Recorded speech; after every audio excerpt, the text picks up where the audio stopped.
Hello everyone, and welcome back to discussing this paper, Introduction to Literary Theory.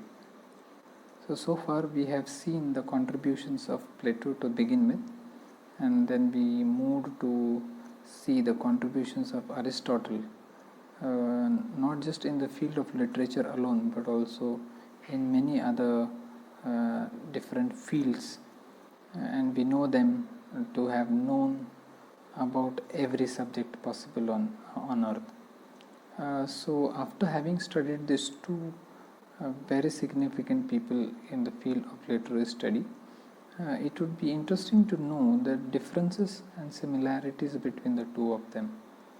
More importantly, because we also know that Aristotle was a student of Plato, and it would be interesting to see how much impact did Plato make on Aristotle, and how much did Aristotle actually follow his teacher Plato with regard to their thoughts. So to begin with, the first similarity that we would see between the two of them, and they both agree on this particular point when they say that all art is mimetic, and both agree on this particular point. So when they say all art is mimetic, it means that all art is nothing but imitation, and that's the point that they both agree on. So Plato says all art is imitation, Aristotle says all art is imitation, and both of them agree on that particular point. But the point of difference when it comes to imitation is the nature. The way art is imitated is different for both of them. And what are these differences that we would see a little later. So nature of mimesis is different to both of them. Plato would say art is mimetic, it's a representation of something else. And when he says that it's a representation of something else, he's talking, if you remember, he's talking of that world which he calls the ideal world or the world of forms. So the original versions of everything that you find in the physical world is found only in the world of ideas or in the world of forms. For example, if you see a pen, that pen which you have right now with you in the physical world is not the perfect pen, but it's only a copy of the perfect pen which exists in the world of ideas or in the world of forms. So therefore, the pen that you really have in your hand is not the original pen, but it's only a substandard. It's an inferior version of the pen that which exists in the world of ideas or in the world of forms. So therefore, whatever is produced in the real world, in the physical world, is nothing but just a copy or another version of the thing that is originally present in the world of ideas or in the world of forms. And what are the repercussions or what are the implications of this particular statement, we would get to see a little later. So also Plato was opposed to reason. When I say this, it means that he said poetry does not promote reason because it's based on inspiration, and therefore it would evoke a lot of emotions, and therefore he wouldn't even promote poets, neither he would promote poetry. And therefore he said everything should happen or things should satisfy your reason, and that's more important. Poetry does not do that. But whereas what does Aristotle say? Aristotle would go on to say that tragedy offers quite an insight into human actions. So a tragedy would give you a chance to see inside human beings, or whenever a tragedy is represented on a stage, it gives a director, a playwright, a character a chance, an opportunity to present human actions, and this imitation is real. It's not something that is inferior, neither it is something that is substandard, which Plato promotes, but this particular imitation is real. So I hope you understand the difference, the minute difference that is there between the two of them.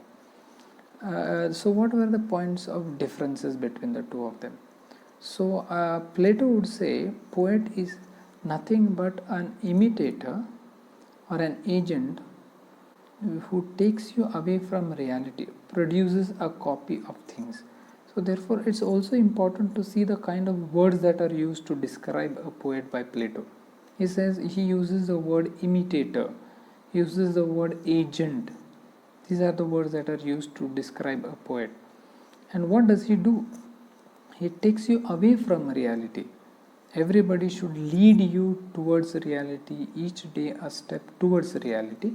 But poet is the one who takes you away from reality, and everybody who takes you away from reality, I think we know what should be done with them. We shouldn't be following them. And what does he do? Produces a copy of things. So not original. He's not a creator. He's just an imitator. He's just an agent. So Plato also goes on to elaborate and define who exactly is this imitator and what is his function. And this imitator is none other than poet that he is talking of. So he says imitator is a long way of the truth. He never reaches the truth. He never sees the truth. He only sees the copy of things, and can reproduce all things because he slightly touches a small part of them, and that part is an image. So therefore a poet, an imitator or an agent can reproduce all things because he lightly touches a small part of all the real things, and that part is nothing but just an image. When we come to see the metaphors that are used by both of them, by Aristotle and Plato, to define mimesis, I think things would be a little more clearer. So what is Plato? For him, mimesis is nothing but mirror of something else, potentially deceptive, thrice removed from reality. The last part of this point is a phrase that was formed by Plato to define imitation or mimesis. So he says mimesis is nothing but a mirror of something else. So when you copy or imitate, it's nothing but you're not copying the truth, but you're copying the already inferior thing, and therefore when you copy an inferior thing, what you copy would be far more inferior than the one that you have already copied.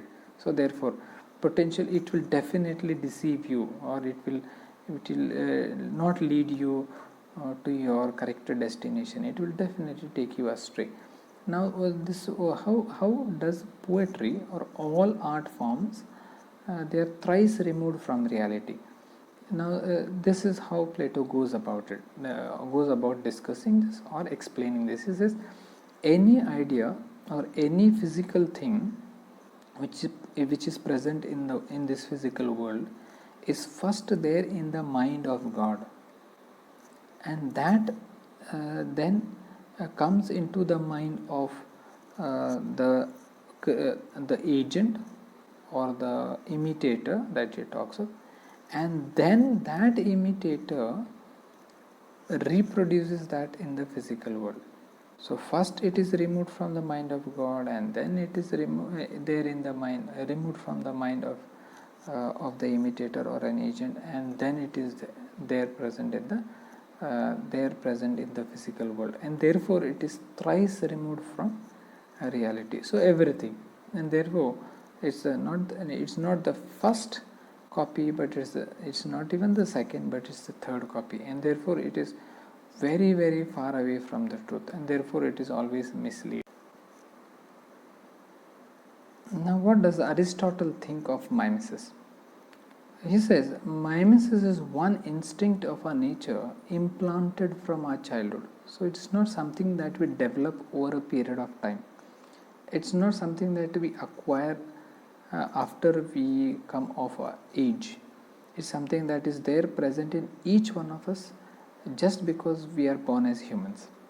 So therefore everybody imitates, and I'm sure a lot of things are learned by us by way of imitation. A child learns, or the first teachers of child are his or her parents, because the child learns by way of imitation from his or her parents. And therefore Aristotle would say that it's a craft, and that craft is regulated by internal laws and aims, and everybody has an aim as to why that particular thing is imitated, and there are laws guiding that particular imitation. It's not random imitation. Now Aristotle, in his book Poetics, right at the beginning, this is something that he says. Aristotle, he says, treat poetry in itself not as a reflection of something else. It's a beginning, this is said at the beginning of Poetics. So he says, just unlike Plato, who would say that poetry is not the beginning, but there is another beginning to poetry, and that he would take us back to the world of ideas or forms, whereas Aristotle would say there is no beginning to poetry, but poetry is the beginning. So if we go back to Aristotle's definition of whole, he would say beginning, and when he defines beginning, he would say, of necessity nothing follows, but necessarily there is something after it. So therefore, so when he talks of poetry here, he says there is nothing before that, but treat poetry in itself and as the beginning of. So that's the difference. So what does he go on to say further? Now when both of them, what are the kinds of metaphors that are used by Plato, and what are the kind of metaphors that are used by Aristotle to define their mimesis? Now Plato uses very deceptive, uses metaphors which symbolize deception, untruth, and something that's inferior in quality, whereas Aristotle is exactly opposite to Plato. So Plato uses the metaphors of mirrors, reflection, untruth again, shadows, optical illusions, and reflect artificiality and unreality of art. So all the metaphors that are used by Plato to refer to this mimesis, they all represent artificiality and unreality of art, whereas the metaphors used by Aristotle he uses this analogy of living organism. So he would say a poem or a text is just like a living organism. Each component part is important and is right when it is fixed in its correct place. So who does the job of fixing this each component in its correct place? And he is none other than the poet. And therefore poet needs to know the craft of placing all parts, component parts, in their correct place. If they are misplaced, then they would not look good, they would not give you pleasure, they would not please or appease the reader. So therefore, let me just give another example. A human face looks good if all the parts, the component parts, are there in their right place. If one part of the human face is misplaced, then the face would not look good. So that's how Aristotle presents, that's the kind of metaphor that he presents of living organism. So artistic beauty is made of order and magnitude of parts. So that placing of order is done by poet, and magnitude also is again decided by the poet. So therefore the poet, as a result of this, becomes a craftsman, he becomes an artist, he becomes a creator. Unlike for Plato, a poet is nothing but an imitator. A poet is nothing but an agent who does not have the power to do anything new, but just simply represents which is already there. So what are Aristotle's arguments in favor of mimesis being original? So he says art has a nature of its own, and he uses goes on to say by using his again argument of media, object and manners. Manners cannot be anyways shown here, but at least media and objects. Art has a nature of its own. Now, why does he say this particular thing? Because he says media, in media, different artists use different tools. They are not imitators but creators, craftsmen. So therefore, if you take an example, now there are hundreds of art forms. You have paintings, you have drawings, you have singing, you have dancing, you have buildings, architecture, and you have writing. Now these are different art forms.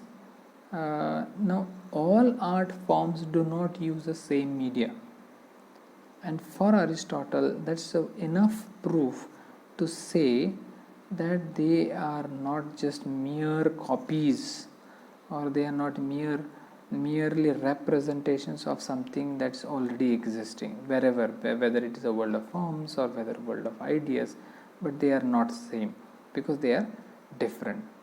So the very fact that different artists use different tools is a suggestion, that indication that they are the artists, because a painter should know to use his tool to its best capacity. A singer should know to use his voice to the best of capacity. An artist should know how to use his brush. An architect should know how to use his ideas or his designs. So therefore, and not everybody can use this all tools equally well. The painter may be good with the brush, but a sportsman would be good on the ground, whereas an academician would be good in a classroom, whereas an architect would be good in a city or in an urban area. So therefore, different people are skilled with the different things because the media which they use is different, and therefore not everybody can become a craftsman or an artist. You need to work hard for it. The second, mimesis, the object of mimesis is man in action. The man could either be higher or lower. So therefore, what does art copy, or what does art imitate?